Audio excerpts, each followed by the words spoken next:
1,00,000 మందిని చంపి వారి రాజ్యాలను పరిపాలించాలని నిర్ణయించుకున్నాడు అమరసేనుడు.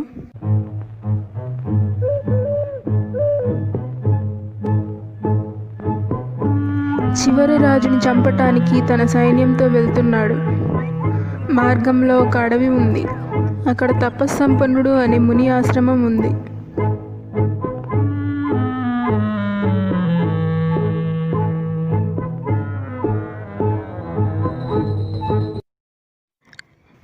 ఎంతో ప్రయాణం చేయటంతో అమరసేనుడికి బాగా దాహం వేసింది. దగ్గరలోని ఆశ్రమం కనిపించడంతో అక్కడికి చేరుకున్నాడు. అప్పుడే పూజకి పువ్వులు పత్రి కోసం ముని అడవికి వెళ్ళటంతో అక్కడ అమరసేనుడు ఎంత పిలిచినా ఎవరూ సమాధానం ఇవ్వలేదు.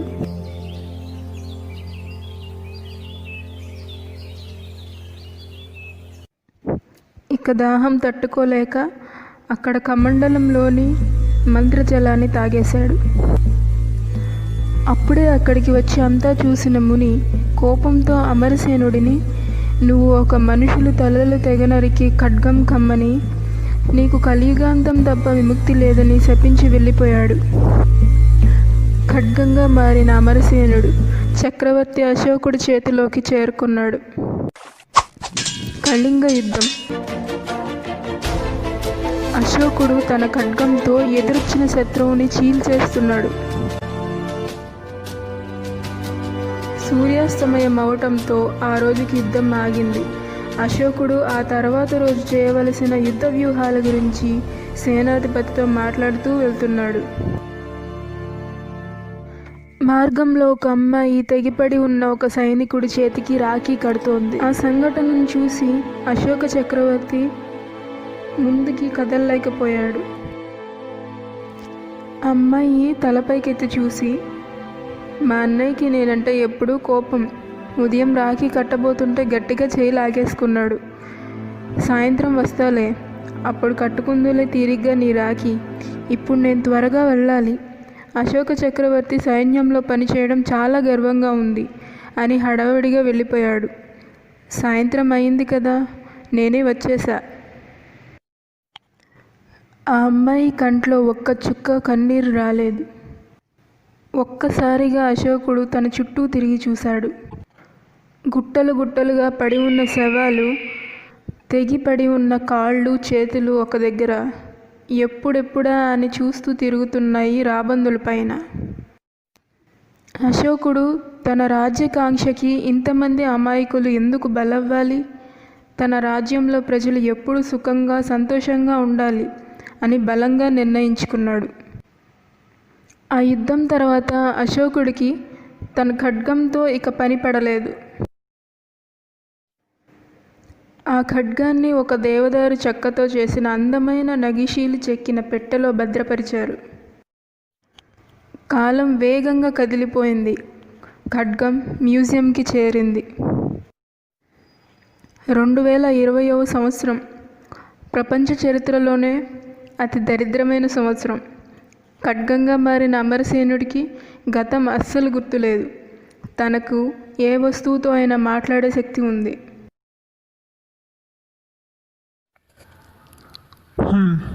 చూడండి, నేను ఖడ్గాన్ని అయినంత మాత్రాన నాకు ఎలాంటి ఫీలింగ్స్ లేవనుకుంటే ఎలా? నాకు అప్పుడప్పుడు బోర్ కొడుతుంది, కోపం వస్తుంది, అప్పుడప్పుడు ఆనందం వస్తుంది.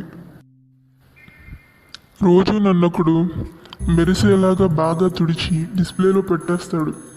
ఆ తర్వాత ఉంటుంది నా కథ. ఒకడేమో నాతో సెల్ఫీ దిగి ఇన్స్టాగ్రామ్లో పెట్టేస్తాడు. కనీసం నా చరిత్ర గురించి తెలుసుకోవడానికి ప్రయత్నించాడు.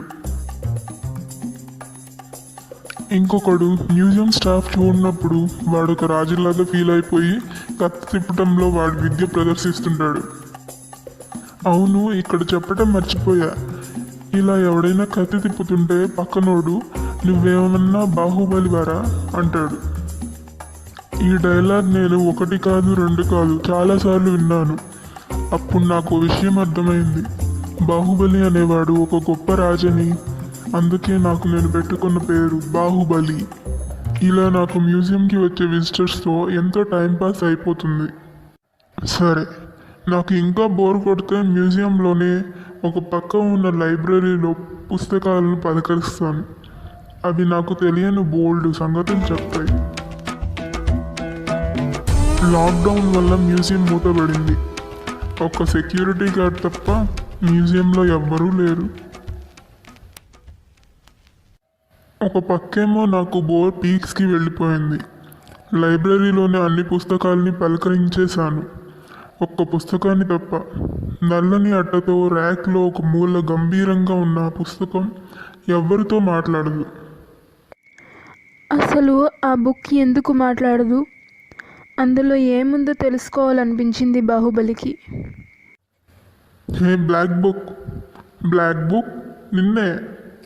హే, ఎవరు బ్లాక్ బుక్? ఇంకొకసారి నన్ను బ్లాక్ బుక్ అన్నావంటే సరే సరే, ఎందుకంత కోపం? ఇంకొకసారి నిన్ను అలా పిలవనులే. నువ్వు అలా ఎలా సైలెంట్గా ఎవరితో మాట్లాడకుండా ఉండగలుగుతున్నావు? నీకు అసలు బోర్ కొట్టదా?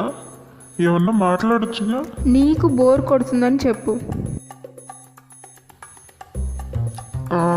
కనిపెట్టేసావా?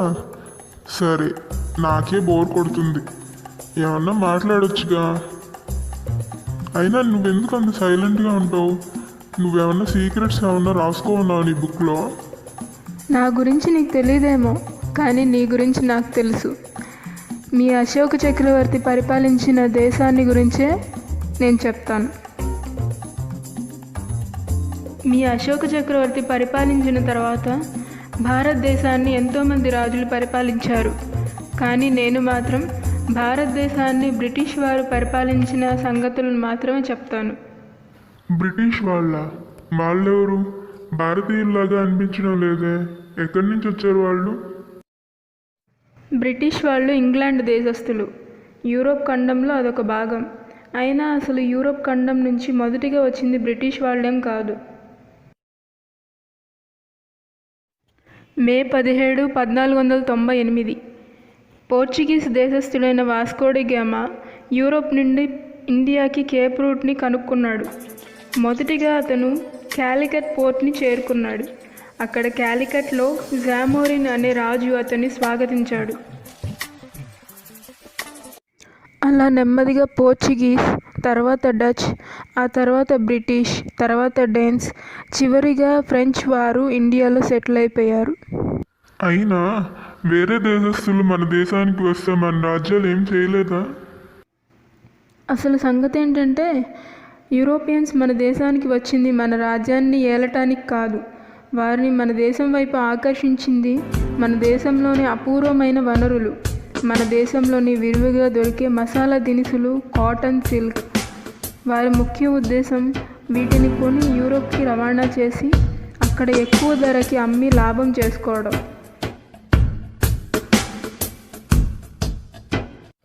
ఇది అస్సలు నమ్మేలానే లేదు. నిజంగా ఇంత పెద్ద భారతదేశాన్ని వ్యాపారస్తులు పరిపాలించారంటే అస్సలు నమ్మలేకపోతున్నా. ఒక నౌకకి ఒక చిన్న కన్నం ఉంది అనుకో, అందులో నుండి ఒక చుక్కే నీరు లోపలికి వస్తుంది అనుకో, అది ఏదో ఒక రోజు నౌకని ముంచేస్తుంది కదా. అవును, నువ్వు చెప్పింది నిజమే. సరే, అయితే బ్రిటిష్ వ్యాపారస్తుల గురించి చెప్పు. 1599లో జాన్ మిల్డన్ హాల్ ల్యాండ్ రూట్ ద్వారా ఇండియాకి చేరుకున్నాడు. మొదటి ఇంగ్లీష్ వ్యాపారి అతను. మొదటిసారిగా అక్బర్ చక్రవర్తితో వ్యాపారం గురించి మాట్లాడాడు. ఆ తర్వాత ఇంకొంతమంది వ్యాపారస్తులు మర్చెంట్ అడ్వెంచరర్స్ అనే గ్రూప్గా మారారు. చివరికి 31 డిసెంబర్ 1600లో జాన్ వాట్స్, జార్జ్ వైట్ కలిసి లండన్ని హెడ్ క్వార్టర్స్గా చేసుకొని బ్రిటిష్ ఈస్ట్ ఇండియా కంపెనీని నెలకొల్పారు. ఏదైనా కంపెనీ వ్యాపారం చేసుకోవాలంటే ప్రస్తుతం గవర్నమెంట్ దగ్గర మనం రిజిస్టర్ చేయించుకోవాలి, పర్మిషన్ తీసుకోవాలి. అలాగే బ్రిటిష్ ఈస్ట్ ఇండియా కంపెనీ అప్పటి బ్రిటిష్ మోనార్క్ అయిన క్వీన్ ఎలిజబెత్ I దగ్గర రాయల్ చార్టర్ అంటే ఇండియాతో వ్యాపారం చేయటానికి పర్మిషన్ తీసుకుంది. అంటే ఇంకా బ్రిటిష్ ఈస్ట్ ఇండియా కంపెనీ కాకుండా ఇంగ్లాండ్కి చెందిన ఏ కంపెనీ ఇండియాతో ఇంకా సౌత్ ఏషియన్ కంట్రీస్తో వ్యాపారం చేయడానికి లేదన్నమాట.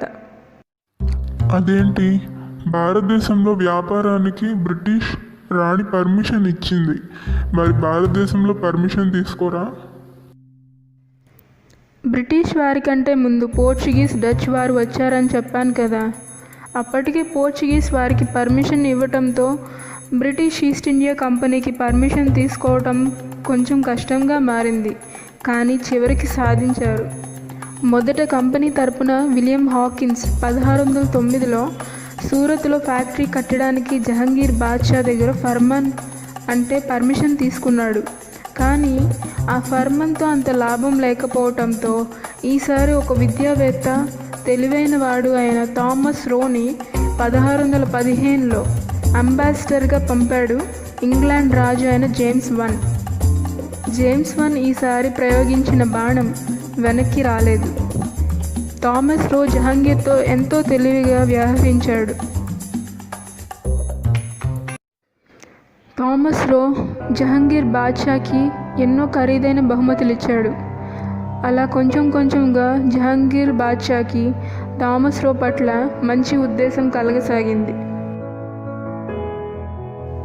1639లో మద్రాసులో చంద్రగిరి రాజా పర్మిషన్ తీసుకొని ఫోర్ట్ సెయింట్ జార్జ్ కట్టేసింది బ్రిటిష్ ఈస్ట్ ఇండియా కంపెనీ.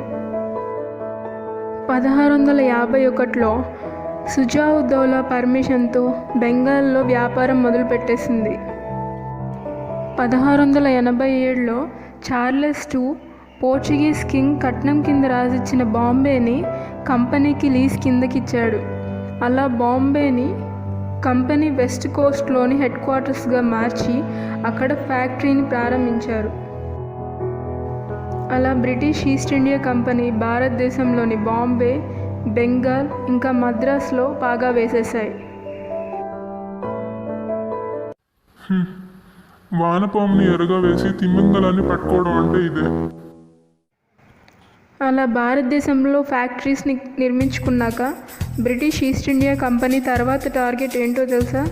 మిగతా యూరోపియన్స్ని వెళ్ళగొట్టడం. నీకు అర్థమయ్యేలా చెప్పాలంటే, మనం ఒక వస్తువుని కొనడానికి బజార్కి వెళ్తామనుకో, అక్కడ ఒక వస్తువుపై 3 షాప్స్లో 3 రకాల ధరలు బోర్డులు ఉంటే తక్కువ ధర ఎక్కడుందో అక్కడే కొంటాం. అదే ఒక షాపు మిగతా షాప్స్ని వెళ్ళగొడితే కస్టమర్ తను ఎంత ధరకి చెప్తే అంత ధరకి కొంటాడు కదా. అలాగే ఆలోచించింది బ్రిటిష్ ఈస్ట్ ఇండియా కంపెనీ.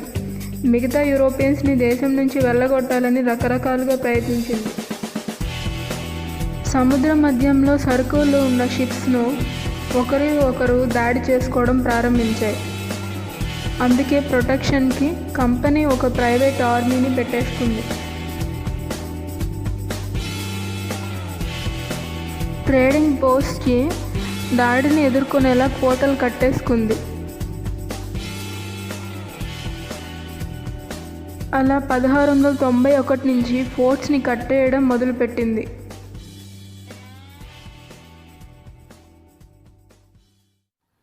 నాకు అనుమానం, ఇంటికి అద్దెకొచ్చినాడు గోడకి ఒక్క మేకు కొడితేనే యజమాని కోపం వస్తుంది కదా. మరి కంపెనీ అంతంత పెద్ద కోటలు కడుతుంటే రాజ్యాలు ఎలా పర్మిషన్ ఇచ్చాయి?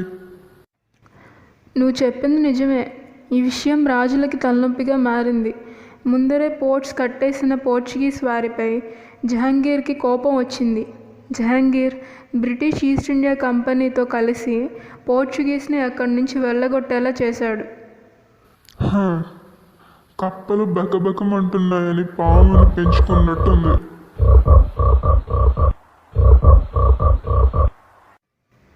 బ్రిటిష్ ఈస్ట్ ఇండియా కంపెనీకి ఇప్పుడు ఏం చేయాలో అర్థమైంది. రాజులను బహుమతులతో మంచి చేసుకొని ఎదురు తిరిగిన రాజులపై మిగతా రాజ్యాల సహాయం తీసుకొని దాడి చేయడానికి సిద్ధమైంది. ఎప్పుడైతే యూరోపియన్స్ కంట్రోల్లోకి వచ్చారో ఇక కంపెనీ నెక్స్ట్ టార్గెట్ ఎదురు తిరిగే రాజ్యాలపై అధికారం సాధించడం. అవును, అదేంటి? నువ్వే చెప్పావుగా కంపెనీకి మన దేశాన్ని పరిపాలించడం లక్ష్యం కాదని. అవును, అప్పటికీ కూడా వారి ఉద్దేశం బిజినెస్ మాత్రమే. కానీ నీకు అర్థమయ్యేలా చెప్పాలంటే, ప్రస్తుతం ఒక XYZ కంపెనీ ఉంది అనుకో, అది బిజినెస్ చేస్తుంది అనుకో, అది గవర్నమెంట్కి GST, ఆ ట్యాక్స్, ఈ ట్యాక్స్ అని రకరకాల ట్యాక్స్ కడుతుంది. దాంతో లాభంలో కొంత గవర్నమెంట్కి వెళ్ళిపోతుంది. అదే కంపెనీ తనే గవర్నమెంట్ అయిపోతే తనకి 2 రకాలుగా లాభాలు వస్తాయి. తనకి ట్యాక్స్ కట్టాల్సిన పని లేదు, పైగా జనాల నుంచి తనే ట్యాక్స్ వసూలు చేయొచ్చు. ఇక్కడ బ్రిటిష్ ఈస్ట్ ఇండియా కంపెనీ కూడా ఇలాగే ఆలోచించింది. తనే రాజ్యానికి నవాబ్ అయిపోతే ఏ ట్యాక్స్ కట్టాల్సిన పని లేదు, ప్రజలే తనకి ట్యాక్స్ కడతారు. మరి తనే నవాబు అవ్వడం సామాన్యమైన విషయం కాదు కదా. అప్పటికే ఉన్న నవాబులు ఎదురు తిరగలేదా? ఎదురు తిరిగింది లేని మళ్ళీ చెప్తా, ఇప్పటికి చాలు. అదేంటి అలా పూర్తిగా చెప్పకుండానే వెళ్ళిపోతున్నావు? అవును, మరి నన్ను ఇంతకాలం పట్టించుకోలేదు, పైగా నన్ను బ్లాక్ బుక్ అన్నావు. బుద్ధి తక్కువై అన్నాను. సరేలే, పాపం నువ్వు చెప్పి అలసిపోయింటావుగా, రెస్ట్ తీసుకోలేదు. అందుకే అంటారు, don't judge a book by its cover అని.